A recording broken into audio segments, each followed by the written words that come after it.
Question 1. In the context of myocardial perfusion imaging MPR, Mr. Adams, a 55-year-old patient with a history of hypertension and diabetes, is scheduled for a stress test with TC99 meters CertMedbry. Prior to the imaging procedure, Mr. Adams is instructed to refrain from eating for at least 4 hours. However, Mr. Adams is confused about the necessity of this preparation. What is the primary reason for instructing Mr. to fast before the MPI procedure? A. To prevent interference from food metabolites on radiopharmaceutical distribution. B. To ensure that the patient is not hypoglycemic during the test. C. To avoid the uptake of excess glucose by the heart during the imaging process. D. To minimize the impact of food on the heart's perfusion during exercise. Answer. Correct answer A. To prevent interference from food metabolites on radiopharmaceutical distribution. Explanation. Fasting before a myocardial perfusion imaging MPR procedure such as with TC99 meters CertMedbry helps to avoid interference from food metabolites that could affect the radiopharmaceutical's biodistribution. Food consumption can lead to altered blood flow patterns or changes in myocardial metabolism could impact the imaging accuracy. It is not necessary to focus on hypoglycemia or glucose uptake in this context, as these are more relevant to patients undergoing FDG PET scans, not EC99 meters CertMedbry MPI. The recommendation to fast ensures the clearest, most accurate results by reducing physiological variances that may distort the imaging process. Question 2. Considering the operation and maintenance of gamma cameras, which of the following is the primary factor that can contribute to image distortion or artifacts during SPECT imaging? A. Insufficient collimation in the gamma camera system.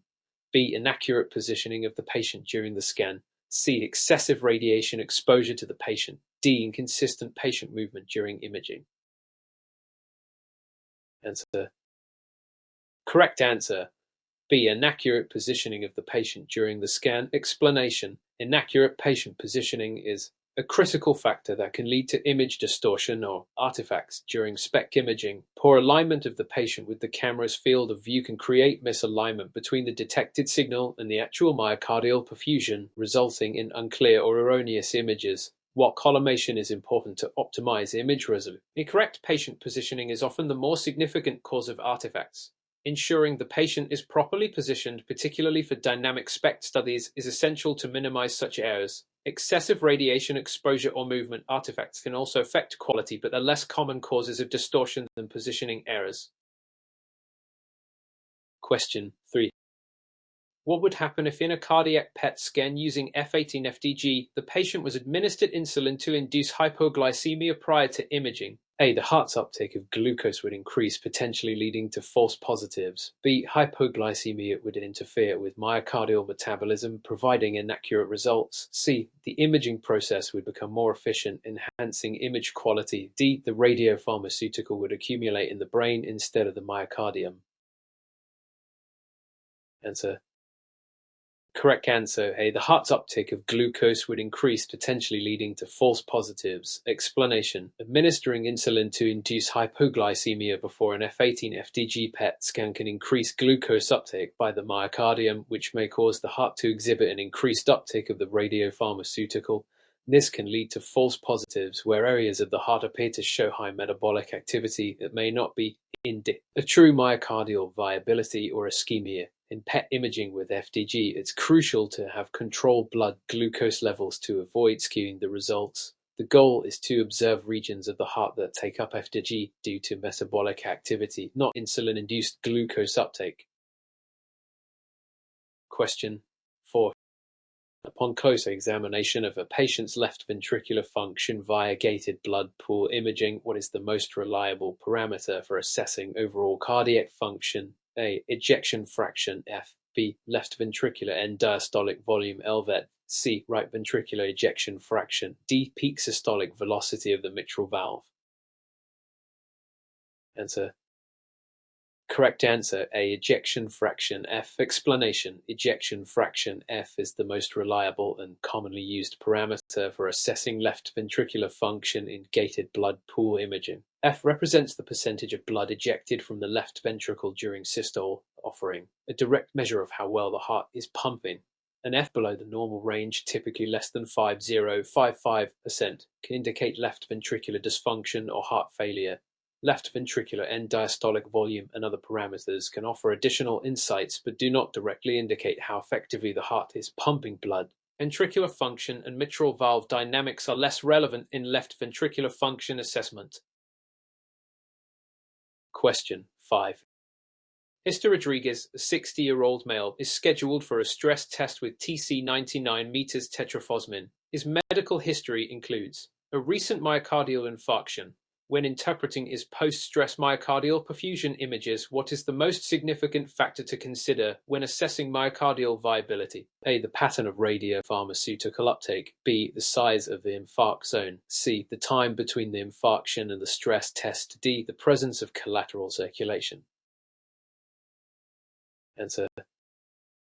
Correct answer A. The pattern of radiopharmaceutical uptake. Explanation. The pattern of radiopharmaceutical uptake as seen in the myocardial perfusion images is crucial when assessing myocardial viability in patients post-infarction. Viable myocardial tissue will take up the radiopharmaceutical, while areas of necrosis or severe ischemia may not. This information allows clinicians to differentiate between reversible ischemia and irreversible myocardial injury, aiding in prognosis and treatment planning.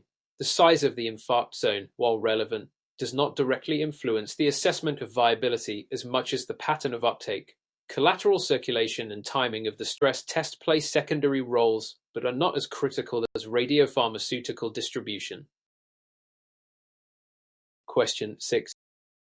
When evaluating a myocardial perfusion image, which artifact is most commonly associated with patient movement during the imaging process? A. Uniform intensity loss across the myocardium. B. A localized sharp distortion in specific areas of the heart. C. A general haziness or blurring of the myocardial borders. D. An increase in background radiation exposure. Answer. Correct answer. C. A general haziness or blurring of the myocardial borders. Explanation. A general haziness or blurring of the myocardial borders is a typical artifact caused by patient movement during the imaging process.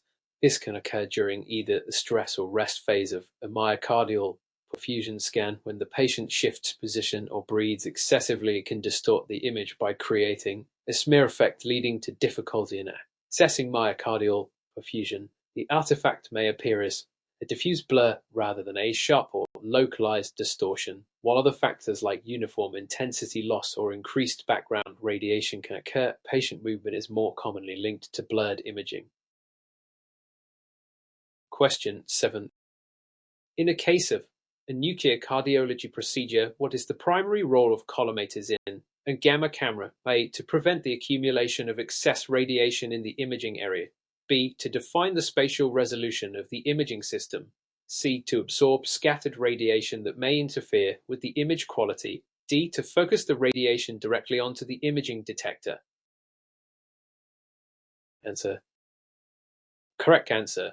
C. To absorb scattered radiation that may interfere with the image quality. Explanation. The primary role of collimators in a gamma camera is to absorb scattered radiation that could degrade the image quality. Scattered radiation occurs when photons interact with surrounding tissues, resulting in energy that does not originate from the target area. Collimators allow only radiation traveling in a specific direction to reach the detector, improving image clarity and resolution by reducing scatter. This helps to provide more accurate myocardial perfusion images, while collimators also contribute to the spatial resolution and focusing of radiation. Their key function is to minimize the effects of scatter. Question 8. How might one explain the difference in biodistribution between EC99 meters CertMedbry and F18FDG in myocardial imaging? A. TC99 meters CertMedbry accumulates in the myocardium based on metabolic activity, while F18FDG accumulates based on perfusion. B. TC99 meters CertMedbry is used for viability imaging, whereas F18FDG is used primarily for perfusion assessment. C. TC99 meters CertMedbry is taken up by both viable and ischemic myocardial cells, while F18FDG only taken up by viable tissue. D. TC99 meters CertMedbry shows increased uptake in non-cardiac tissues compared to F18AD. Answer. Correct answer. CTC 99 meters CertMedbry is taken up by both viable and ischemic myocardial cells, while F18-FDG is only taken up by viable tissue. Explanation: TC 99 meters CertMedbry is a myocardial perfusion agent that is taken up by both viable and ischemic myocardial cells based on blood flow, making it useful for detecting perfusion abnormalities. On the other hand, FDG, which is a glucose analog, is specifically taken up by metabolically active viable myocardial tissue. Areas of the myocardium that are ischemic but still viable will show FDG uptake, while severely infarcted areas will not. This difference is crucial when assessing myocardial viability, as F-to-G PET can help identify regions that are salvageable with reperfusion therapy, whereas TC 99 meters CertMedbry can indicate areas of perfusion deficit. Question 9. From the perspective of radiation safety, what is the most important factor to consider when handling radioactive materials in nuclear cardiology? A. Ensuring the use of lead aprons for all patients during imaging procedures. B. Maintaining a safe distance from radiation sources to minimize exposure. C. Using high doses of radiopharmaceuticals for faster imaging. D. Prioritizing patient safety over the use of shielding materials. Answer. Correct answer. B. Maintaining a safe distance from radiation sources to minimize exposure. Explanation: the most important factor in radiation safety, particularly in nuclear cardiology, is minimizing radiation exposure by maintaining a safe distance from radiation sources. This aligns with the ALARA, as low as reasonably achievable, principle, which emphasizes reducing exposure to radiation to the lowest levels possible with compromising diagnostic quality. While shielding materials, such as lead aprons, are important, maintaining distance and optimizing the time of exposure are the most effective methods to reduce risks to both patients and healthcare workers. Administering excessive doses of radiopharmaceuticals is not recommended, as it increases the patient's radiation dose unnecessarily. Question 10. What would happen if during a first-pass radionuclide study there was an error in the injection of the radiopharmaceutical? A. The radiopharmaceutical would not reach the heart, leading to poor or no images. B. The myocardial images would be distorted but still usable for diagnosis. C. The images would be overexposed, leading to unclear results. D. The radiopharmaceutical would cause a significant adverse reaction in the patient. Answer. Correct answer: A. The radiopharmaceutical would not reach the heart, leading to poor or no images. The explanation: in the first-pass radionuclide study, precise injection of the radiopharmaceutical is critical for obtaining accurate myocardial images. Any error in the injection, such as extravasation or incorrect timing, could prevent the radiopharmaceutical from reaching the heart. This would lead to poor or non-diagnostic images, as the radiopharmaceutical is necessary for assessing myocardial perfusion and detecting abnormalities. It is essential that injection techniques are carefully followed to ensure the radiopharmaceutical reaches the myocardium as intended. Distorted or overexposed images occur due to technical errors but are less likely compared to complete failure of the radiopharmaceutical delivery. Question 11.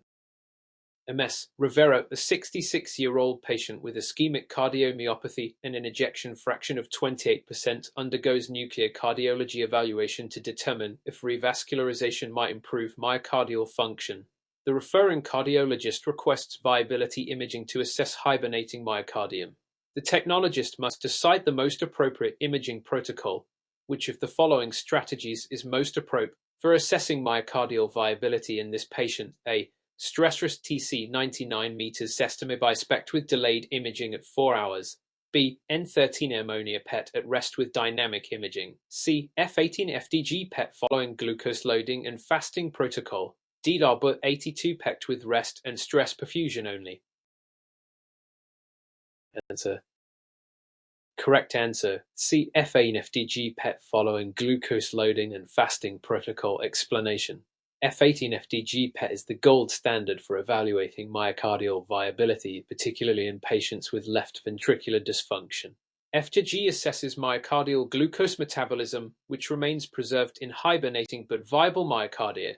TC 99 meters agents A are less accurate for viability and mainly assess perfusion.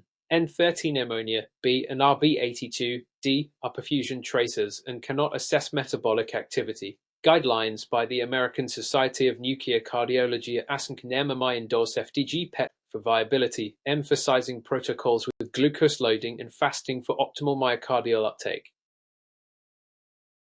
Question 12.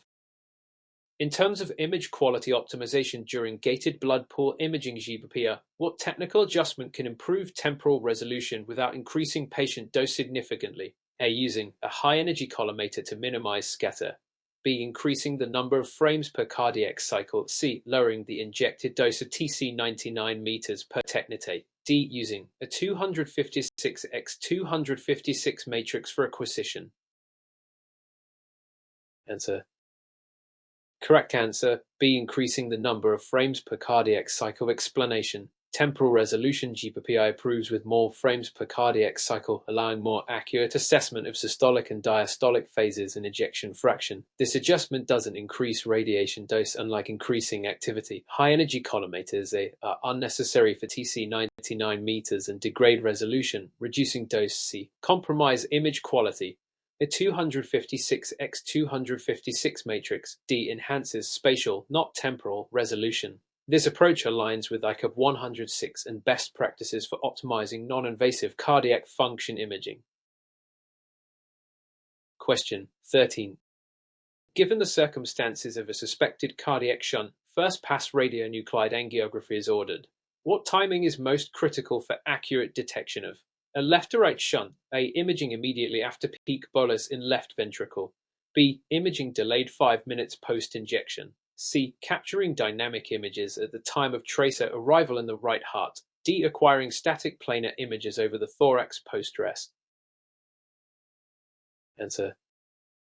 Correct answer, C. Capturing dynamic images at the time of tracer arrival in the right heart. Explanation. Shunt detection via first-pass imaging requires high temporal resolution acquisition starting at tracer arrival in the right heart. A left-to-right shunt shows early recirculation in lungs before left heart visualization. Delayed imaging BD misses critical dynamics and elbow-focused acquisition A bypasses shunt flow. This practice is emphasized. NMMI procedural guidelines and ENUM protocols for radionuclide angiography in pediatric and adult congenital heart diseases. Question 14. What would happen if a technologist neglects daily quality control checks on a PET system before patient scanning? A. Increased image noise due to poor photon statistics. B. Potential radiation overdose from system calibration errors. C. Decreased glucose uptake by myocardium. D. Misregistration between anatomical and functional images. Answer. Correct answer, D. Misregistration between anatomical and functional images. Explanation. Skipping UC on PET may cause hardware misalignment or software drift, leading to misregistration of PET and CT images. This severely impacts fusion interpretation. Overdose B is unlikely unless dose calibration fails, but that is separate from PET UC. Image noise A relates to count statistics, not calibration. Glucose uptake C is physiological, not QC related. As per ACA and IA guidelines, daily QC is mandatory for attenuation, correction, accuracy, and spatial fidelity in PET. Question 15. As demonstrated by Istarahara's case, a patient with suspected coronary artery disease undergoes SPECT MPI. The images reveal uniform tracer uptake at stress but mild defects at rest. How should the technologist interpret these findings before physician review? A. Indicate stress-induced ischemia. B. Suggest myocardial infarction. C. Consider attenuation artifact or technical error. D. Indicate a normal scan. Answer. Correct answer, C. Consider attenuation artifact or technical error. Explanation. Reverse perfusion normal stress. Abnormal rest is often artifactual due to attenuation e.g. diaphragmatic or breast or motion artifacts. True infarct or ischemia typically presents as persistent or reversible defects in stress-rest order. ASINC imaging guidelines recommend repeat or gated imaging to clarify such findings. Technologists should avoid premature interpretation and instead flag possible artifact for physician review. Question 16. Based on the information from routine pharmacologic stress testing protocols, which patient medication requires special consideration before administering adenosine or regadenosin, A. ACE inhibitors, B. Statins, C. Methylxanthines, D. Beta blockers. Answer. Correct answer, C. Methylxanthines. Explanation. Methylxanthines, e.g., caffeine, theophylline, are adenosine receptor antagonists and blunt vasodilatory effects of pharmacologic agents like adenosine and regadenosin. ASNC and MMA guidelines require withholding such agents for at least 1 to 4 hours before testing. ACE inhibitors, statins, and beta blockers A, B, D do not significantly interfere with vasodilator mechanisms in this context. Question 17. In light of recent developments, what is the primary reason for using RB82 over TC99 meters agents in PET myocardial perfusion imaging? A. Higher photon flux and improved contrast resolution. B. Increased biological half-life ensuring delayed imaging. C. Lower radiation dose compared to TC99 meters. D. Greater availability and ease of preparation. Answer. Correct answer. A. Higher photon flux and improved contrast resolution. Explanation. RB82 PEP offers superior image quality due to higher photon statistics and better spatial contrast resolution versus SPECT, while the biological half-life B is short. This allows rapid imaging. Radiation dose C may be similar or higher than EC99 meters. Generator-based availability D is limited to specialized centers. ISIMMI Clinical Trials Network and ASNC PET imaging standards promote RB82 PET for its diagnostic superiority in CAD evaluation. Question 18. During the process of administering a radiopharmaceutical, a technologist accidentally spills a small volume of TC99 meters CertMedbry on the floor. What is the immediate action required under ALARA and NRC guidelines? A. Evacuate the area and alert radiation safety officer. B. Contain and clean the spill while wearing PPE and monitoring exposure. C. Continue patient injection before attending to the spill. D. Mop the spill quickly to avoid patient disruption. Answer. Correct answer. B. Contain and clean the spill while wearing PPE and monitoring exposure. Explanation. Under NRC TEFR Part 20 and the ALARA principles, the technologist must secure the area, use appropriate personal protective equipment, monitor contamination, and document the event. Evacuation is unnecessary unless the spill is large or involves volatile materials. Ignoring the spill, C.D. breaches protocols. Immediate response limits spread and maintains personnel and patient safety. Question 19. A key distinction between TL201 and TC99 meters CertMedbry in viability imaging lies in A. TL201's exclusive uptake in non-viable myocardium, B. TC99 meters CertMedbry's capacity for delayed redistribution imaging, C. TL201's ability to redistribute and identify hibernating myocardium, D. TC99 meters CertMedbry's uptake on glucose metabolism. Answer. Correct answer, C. TL201's ability to redistribute and identify hibernating myocardium. Explanation. Thallium-201 redistributes over time, enabling viability assessment by distinguishing reversible from fixed defects. E. Hibernating versus scar tissue. TC99 meters CertMedbry lacks redistribution properties, limiting viability assessment. Its uptake reflects perfusion, not metabolism, ruling out D. TL201 uptake A. Occurs in viable cells, not infarcted ones. These properties are cited in ASNC and European Society of Cardiology imaging guidelines. Question 20. Among the various causes of motion artifacts in gated SPECT MPR, which strategy best minimizes misalignment and enhances spatial fidelity? A. Decreasing acquisition time by using low count thresholds. B. Instructing the patient to breathe deeply throughout scan. C. Using motion correction software after acquisition. D. Positioning aids and thorough patient instruction before acquisition. Answer. Correct answer. D. Positioning aids and thorough patient instruction before acquisition. Explanation. Patient preparation is key in minimizing motion artifacts. This includes using positioning aids, head-arm supports, clear breathing instructions and comfort measures, motion correction software, C. Can help but is secondary. Deep breathing. B. Worsens motion. Reduced acquisition time. A. Compromises image quality. E. And ACA imaging protocols that effective positioning and communication are fundamental to image integrity. Question 21. A printing company operates high-value presses in a heritage building. The underwriter notes the building has timber framing and limited access for fire brigade vehicles. What is the primary underwriting concern? A. Obsolescence of equipment. B. Increased risk of fire spread and firefighting limitations. C. Unauthorized building use. D. Fluctuating market demand for printing services. Answer. Correct answer. B. Explanation. Timber-framed heritage buildings have higher combustibility and structural vulnerability. Combined with limited fire brigade access, this heightens fire risk and delays suppression efforts. Underwriters must assess both the physical construction and emergency access as part of risk evaluation. Reference CEGA chapter on property construction and fire risk assessment. Question 22. An engineering firm experiences a machine breakdown that halts production for 4 weeks. Which business interruption cover would best respond to loss of income during this period? A. Contingent business interruption insurance.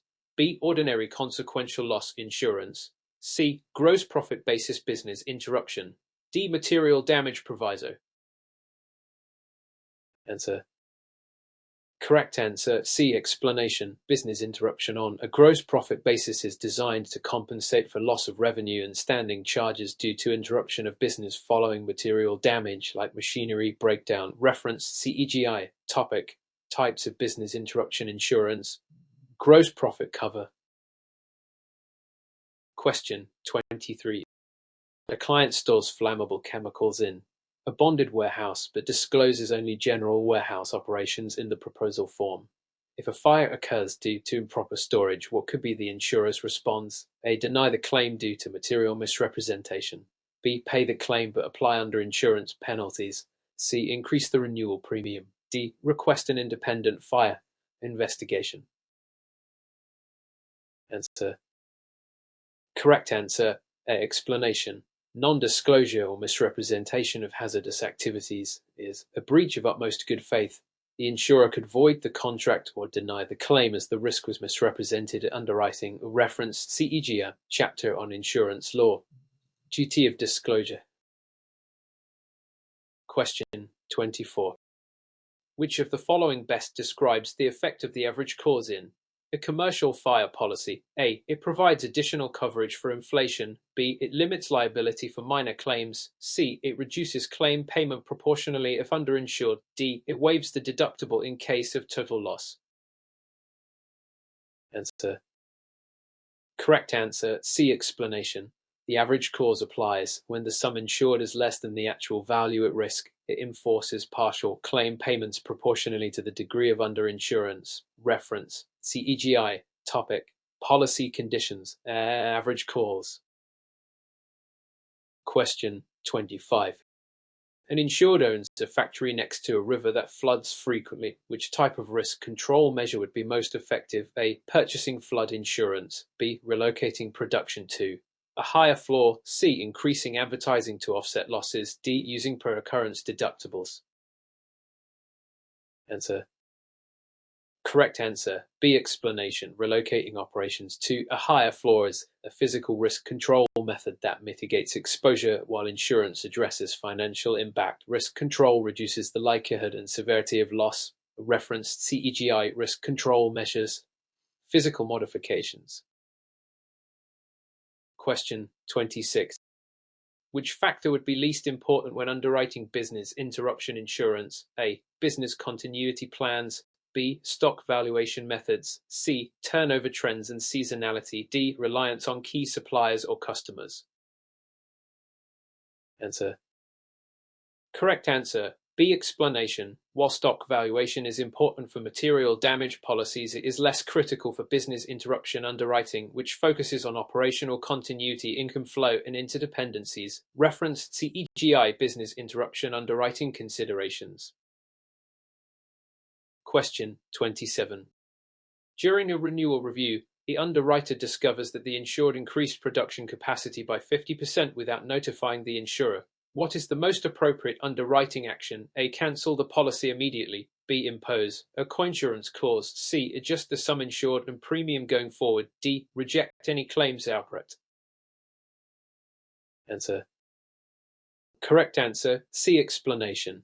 A material change in risk like increased capacity should trigger an updated risk assessment. Adjusting the sum insured and premium ensures accurate coverage. Cancellation or claim rejection may be excessive if there's no intent to conceal. Reference CEGI, changes in risk and midterm adjustments. Question 20. Which of the following would most likely trigger a claim under contingent business interruption policy? A. Breakdown of in-house machinery. B. Supplier's factory destroyed by fire. C. Delays due to internal logistics issues. D. Increased competition in the market. Answer. Correct answer. B. Explanation. Contingent business interruption covers loss arising from damage at third-party premises, such as key suppliers or customers. Internal issues are not covered. A reference CEGIA, types of business interruption cover, contingent by. Question 29. A manufacturing firm's business interruption cover is on gross earnings basis. Which expense is typically excluded from the calculation? A. Standing charges. B. Net profit. C. Variable costs like raw materials. D. Depreciation. Answer. Correct answer. C. Explanation. Gross earnings cover typically excludes variable costs that vary with output, such as raw materials. Only fixed costs and profit margin are covered. Reference CEGI insurance. Gross earnings versus gross profit basis. Question 30. Which of the following best justifies the need for the declaration-linked basis business interruption policy? A. Stable turnover throughout the year. B. Uncertainty in future gross profits. C. A company with overseas branches. D. Fixed-term contracts with clients. Answer. Correct answer. B. Explanation. A declaration-linked basis by policy is suitable when gross profits are unpredictable or fluctuate widely, as it allows premium adjustment based on actual turnover declarations. A reference CGI topic by insurance. Declaration-linked policies.